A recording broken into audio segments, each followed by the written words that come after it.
So come with me if you want to live, as I take a look at James Cameron's original breakout hit, and the film role that launched Arnold Schwarzenegger into mega superstardom, The Terminator.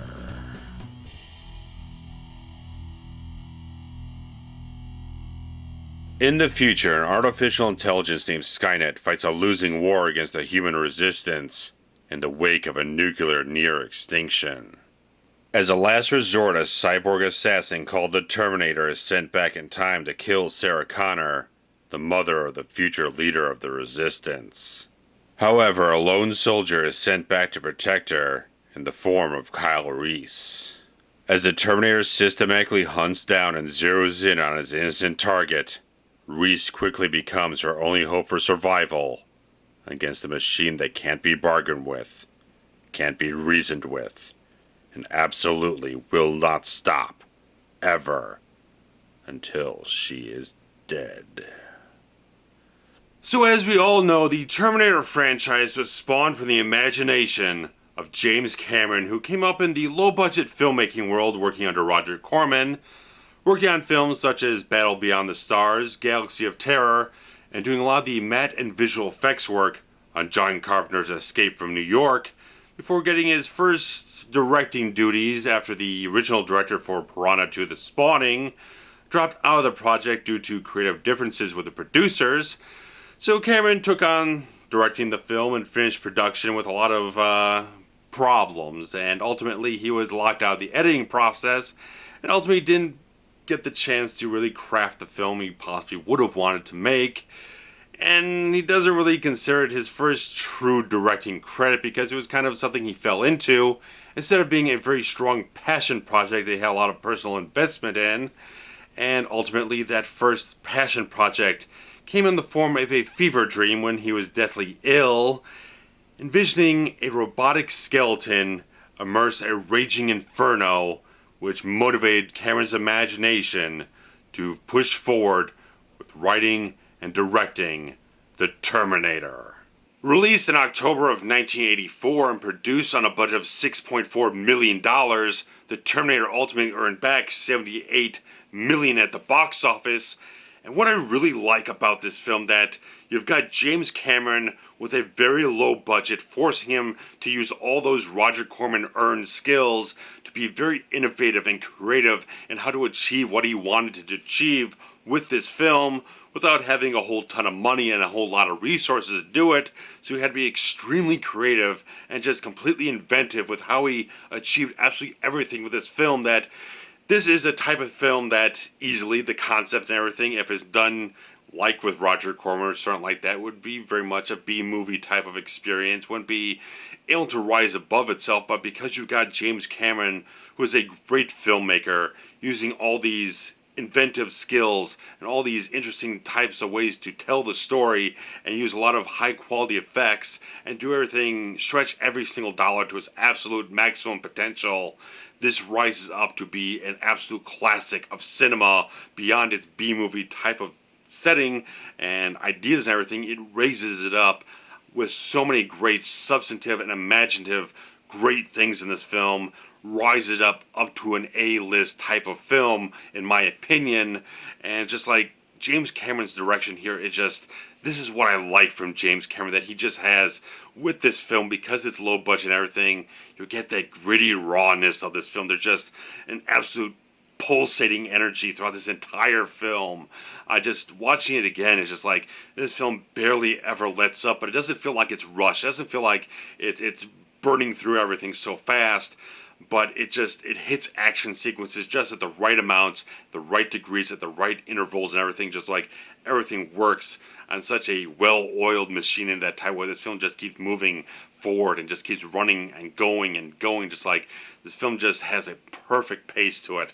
The editing in this film is absolutely spectacular to me. This is just like a master class of editing that I really think a lot of people who make action films these days could learn a whole lot by rewatching this film and studying how all the action sequences are beautifully laid out.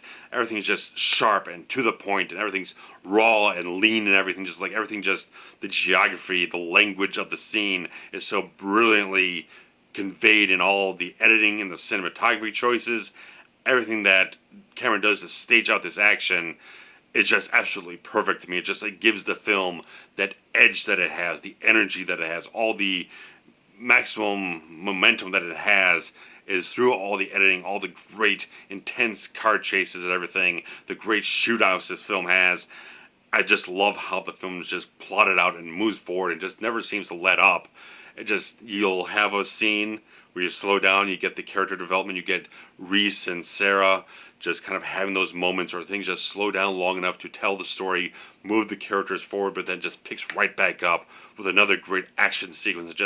This film just keeps hitting you over and over again.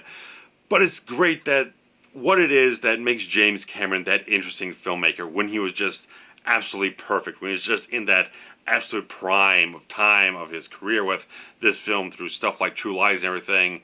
I just love that he had such substantive characters and such great emotion and humanity with his storytelling and his characters, everything he had. It just had so much substance to it, more than most action films or some of our blockbusters would have. He just added that extra layer, that depth to everything that gives it much more purpose. It's not just action exploitation of sorts. It's very much a film that just adds so much more depth to everything, so much more dimension to everything that is proceeding in this film. And of course, this is a film with multiple different layers to it. That obviously it is primarily an action sci-fi film, but it also has a great horror atmosphere to it, because for the longest time I have viewed this film as a techno slasher film, because you've got an unstoppable juggernaut killer stalking down a vulnerable young girl. This is pretty much the basic plot of any type of slasher movie, but you mix it in with such a brilliant concept and all this mix of everything that James Cameron brings to the table and his fantastic filmmaking style. You get this excellent fucking movie that also has a fantastic love story to it, that James Cameron just does emotion like you wouldn't believe, that he does it so perfectly, that he moves everything in the right degrees and the right amounts, that he doesn't make it sappy, he doesn't make it kind of frilly or whatnot. He makes it a very powerful type of thing to behold in this film. The love story that develops between Kyle Reese and Sarah Connor, that you have this guy from the future who grew up in this post-apocalyptic nuclear wasteland, who just stared at this picture of this woman for years on end, memorized every single inch of it, every single part of it, and learned the legend of Sarah Connor, and just fell in love with this woman and traveled across time to be with her, to protect her, to love her. Is such an amazing part of this story that you don't really see coming, but when it gets there, it just feels so perfect, that everything is hit on the exact right nail with every single emotion that this film brings forth to it. And a lot of it is on the shoulders of Michael Biehn, who is an amazing actor in this film that never got his just due. He never got a launched career after this, beyond a few other James Cameron films. But I just love him as Kyle Reese, that he brings such a complex quality to this character, that you see the kinetic intensity with this character every step of the way, that this is a guy who's just running completely, almost like on adrenaline for a good part of the film, that you just see the shaking quality in this character, the sort of trauma that he's been through with this hellish freaking war that he's been through and everything, that this is all he's ever known, and he's traveled across time, and he's just like this amazing, intense performance that has so much emotion to it, that when he's rattling off all this exposition in such the brilliant James Cameron way, amidst all the action, amidst all the tension of the action sequence of this film, it's just a fantastic performance that he puts forth, that you can see the intensity, the fear, the compassion in this character. You see all these mix of things just pulsating right out of his eyes and everything. Everything Michael Biehn does in this film is absolutely fantastic, amazing type of stuff, that if you had a lesser actor in this film, there'd be just this cog that just kind of dragged the film down and didn't get it to the right levels, that you got this actor who just hits everything on such an amazing level, and you just see all the fantastic, complicated type of qualities of Kyle Reese through the fantastic performance of Michael Biehn in this film. Absolutely is the one that goes overlooked a lot of times, who shouldn't at all. But obviously Linda Hamilton carries just the same amount of stuff. That she has that great arc in this film that goes from this lowly average woman that she just is. You see her the first couple scenes of the film, like this waitress who can't even handle her job very well or stuff like that. Just like you could never imagine that this character, throughout the whole course of this frightening ordeal that she gets thrusted into, would ever be able to rise to the task to be the strong woman that she is, the strong character that she becomes. You never would imagine that, but Linda Hamilton just brings all those qualities so fantastically to light that a lot of people do just think Sarah Connor and Linda Hamilton to think of T2, but she has that great arc in this film as well, that she goes from this sort of weak, vulnerable type of woman to a much more stronger, assertive type of person. It's a fantastic arc that just, again, kind of subtle, but it just grows and develops throughout the whole film, that she is frightened, obviously, in the film, but she overcomes, she takes assertive measures, she raises Kyle Reese back up onto his feet. Get back on your feet, soldier. She keeps pushing forward. She doesn't cower in a corner and run away by the end of the film. She stands up and fights, and that's just the great arc of this character in this film, and she does a fantastic job with that as well.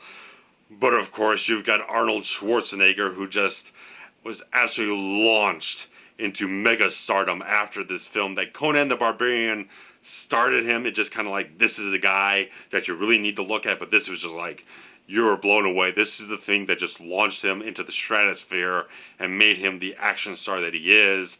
And oddly enough, because he's playing the villain in this film, but he does it such amazingly too that you can get a lot of lower quality actors that have done robotic performances and done them really poorly. They just don't have the special quality that Arnold brought to it, filtered through James Cameron's amazing, brilliant ideas, his smart direction to keep the character very focused and crafting the performance in a very intelligent type of way, that he wouldn't be overly mechanical or jittery or something like that. He'd be very efficient and precise with his movements, that you'd always see that the Terminator will scan his eyes around an environment before he decides to move to a certain place, that he's very much efficient, economical in what he has to do, and makes him the killing machine that he needs to be, that he is that effective in what he does. And also, because Arnold is such a massive, imposing physical presence in this film, just adds to the menace and the dominating atmosphere of this character. There's just a frightening aura around him from the first moment that he shows up on screen. You just feel something, aided by Brad Fiedel's fantastic score with the low, brooding sort of metal heartbeat of the Terminator. You just get that chilling presence, that chilling feeling throughout the whole film. Every time he shows up, it works so well. Again, aided with that horror atmosphere of the film, the darkness, the weight, the sort of high contrast type of look, smoky type of visuals too, that it just crafts that sort of old type of horror feeling. And Brad Fiedel's score just enhances all those qualities in the film with all the shrieking synthesizers when there's Terminator guns down Ginger, or when you got the great action sequences with just this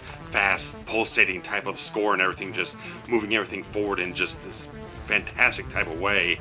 Everything Fiedel does with the score in the film is absolutely fantastic and fits in such a great mid-80s type of feel.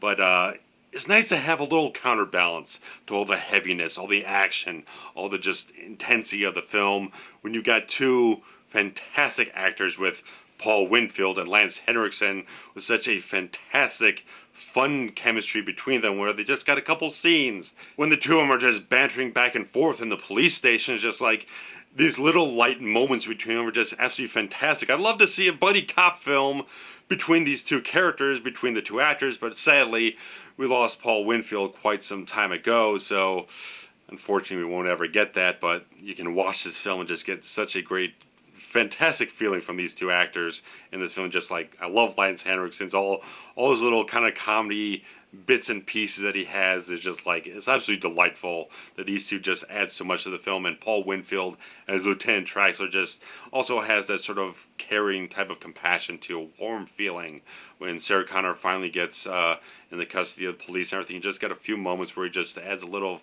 light sort of warmth and compassion and humanity to just like great characters, this perfect casting in this film all over the place. Schwarzenegger, Hamilton, Biehn, everyone in this film is absolutely perfectly cast with a wealth of fantastic talent. And of course, you had a wealth of talent behind the camera too in post-production with the amazing Fantasy 2 visual effects of this film, using a lot of rear projection, forced perspective, fantastic miniatures. It's an amazing feat that you have all these extremely intelligent and smart and innovative filmmakers to come together and craft all these effects to make it look that high quality, that high end. It's just an amazing feat overall that is a testament to great filmmakers and great effects masters.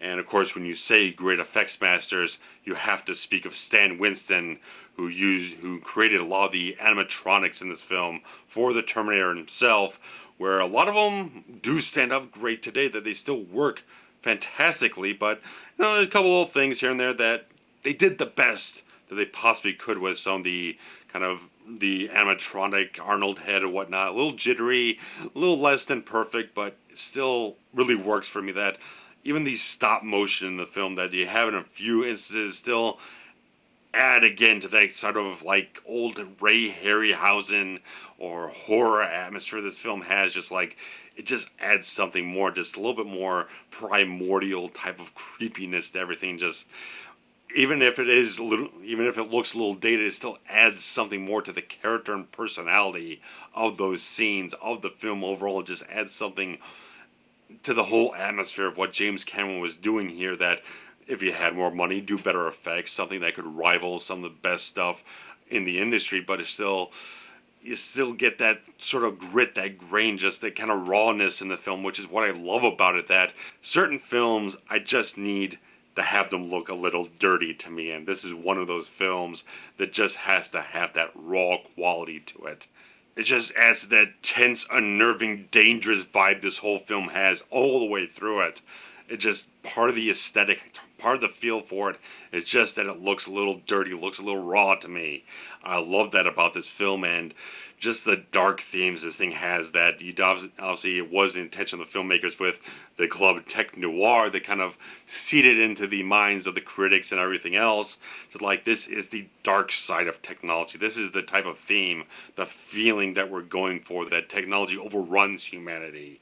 It's a very interesting type of thing that just feeds into everything else, with the whole, every single theme between the horror stuff and the action sci-fi stuff, all this stuff with the whole film. Just everything with this film is just so brilliantly compacted and condensed in such a fucking awesome package that, again, it's just a film that just goes for broke, just punches its way all the way through, rip roars, and just like the intensity, the vibe this film has, the momentum it has, everything. Just like, it's amazing that you can fit that much stuff into a 141-minute film that has this type of pace, never really lets up at all, and still has all this great sort of subtext and all these themes going on with it, and all the substance that it has with the characters, the performances, everything.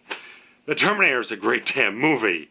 For crying out loud, this is a film that just, I can't help but love. That I for the longest freaking time, this is the best film in the franchise to me, because of that rawness, because you got Cameron just focused in such a great type of way that there's not an extraneous frame in the film, nothing kind of sags down and takes on a long sort of second act type of feel where things just slow down and drags or whatnot. This is a film just like, from start to finish, never lets up. That is why I've always felt that this was the best of the franchise, because it just the best way that it was paced out, everything that just perfect. The innovative filmmaking on display, and how everything was just plotted out. Here you got all the exposition pulled out in all these fantastic, interesting type ways. It doesn't allow the film to slow down. It just keeps going forward. I could go on and on about the Terminator, obviously, but just like one of those films that is a landmark of cinema that you just go on and on about, and you never let up. That you gotta love this film. You just got to. There's no way you can't love this film, especially if you're watching this video. But you guys tell me, what do you love about the Terminator overall? Do you really like the down and dirty type of quality with this film? The overall atmosphere? What exactly do you love about it? And what is your favorite Arnold Schwarzenegger film overall, that you do really like it when he gets really serious with a film like this, or Predator or whatnot, or gets a little bit more funny or whatnot with something like Total Recall or Commando, or get a little over the top or whatnot, or what have you guys. Let me know what you guys think.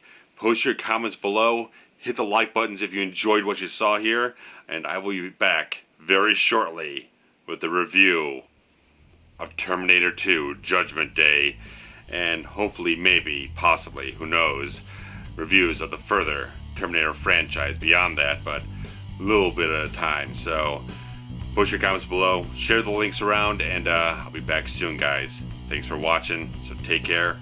Bye bye.